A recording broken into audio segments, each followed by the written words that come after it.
खालिद बिन वलीद, सैफुल्लाह, अल्लाह का तलवार। एक ऐसा नाम जिसे सुनकर दुश्मनों के रंग उठ जाते थे। लेकिन क्या आप जानते हो, एक वक्त ऐसा भी आया था जब खालिद बिन वलीद ने अपने जिंदगी के सबसे टफ एनिमी का सामना किया। अल्लाह अकबर। एक ऐसी जंग जहां तलवार से ज्यादा ईमान का इम्तिहान था।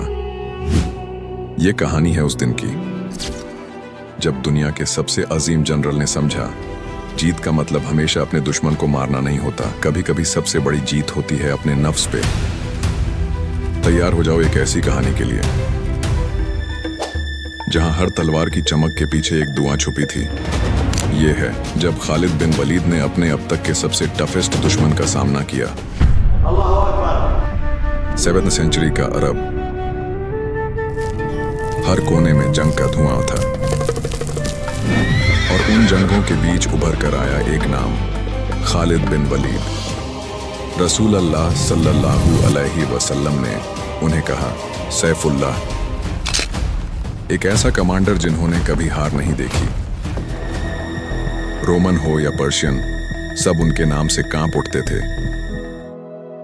लेकिन हर हीरो के लाइफ में एक मोमेंट आता है जब उसे अपने अंदर के हीरो से लाना पड़ता है। और हाँ, अगर आप सोच रहे हो क्या खालिद जैसा वॉरियर भी कभी डरे, तो जवाब है हाँ।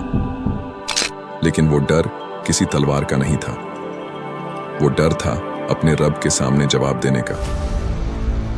मुस्लिम आर्मी सिर्फ 3000 सोल्जर्स और सामने Roman army hundreds of thousands. बस सोचो जरा, 3000 लोगों के सामने एक समुंदर जैसा दुश्मन। उन दिनों के कमांडर ज़ैद बिन हरिता और जाफर बिन अबी तालिब एक एक करके शहीद हुए और तब कमांड आई खालिद बिन वलीद के हाथ में। उस वक्त हर तरफ से तीर बरस रहे थे, मौत जैसे आसमान से गिर रही थी। खालिद ने देखा, अगर अब भी कुछ नहीं किया तो पूरी मुस्लिम आर्मी मिट्टी में मिल जाएगी। उन्होंने अपनी स्ट्रेटेजी बदली, आर्मी को दूसरी डायरेक्शन में रिफॉर्म किया। डे के एंड तक रोमन आर्मी कंफ्यूज हो गई। उन्हें लगा नए सोल्जर्स आ गए हैं। रोमन जनरल बोले, वेट, क्या ये लोग रिस्पॉन्ड हो रहे हैं? खालिद की स्ट्रेटेजी ने उनके सोल्जर्स को बचा लिया। उन्होंने पूरी आर्मी सेफ निकाल ली। लेकिन कुछ लोग बोले, वो तो भाग गए। लेकिन रसूल अल्लाह सल्लल्लाहु अलैहि वसल्लम ने कहा, नहीं, वो पलट आए ताकि उम्मत जिंदा रहे।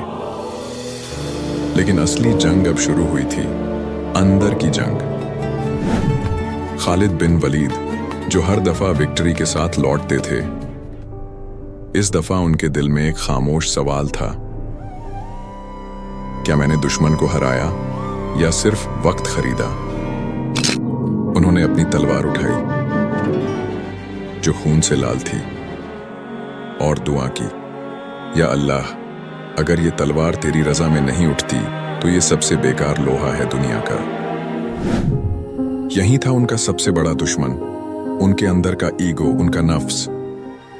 और उस रात सैफुल्लाह ने अपने अंदर के दुश्मन को हरा दिया।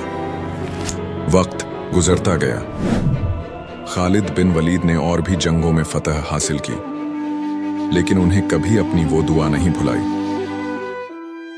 एक दिन आया जब उनको उनकी पोजीशन से हटा दिया गया। लोगों ने पूछा, तुम्हें गुस्सा नहीं आता? तुम तो अनबीटेबल कमांडर हो। उन्होंने मुस्कुराकर कहा, मैं अल्लाह के लिए लड़ता था, कुर्सी के लिए नहीं। अगर ये कहानी ने तुम्हें सोचने पे मजबूर किया, तो एक और कहानी है जो तुम्हें हैरान कर देगी।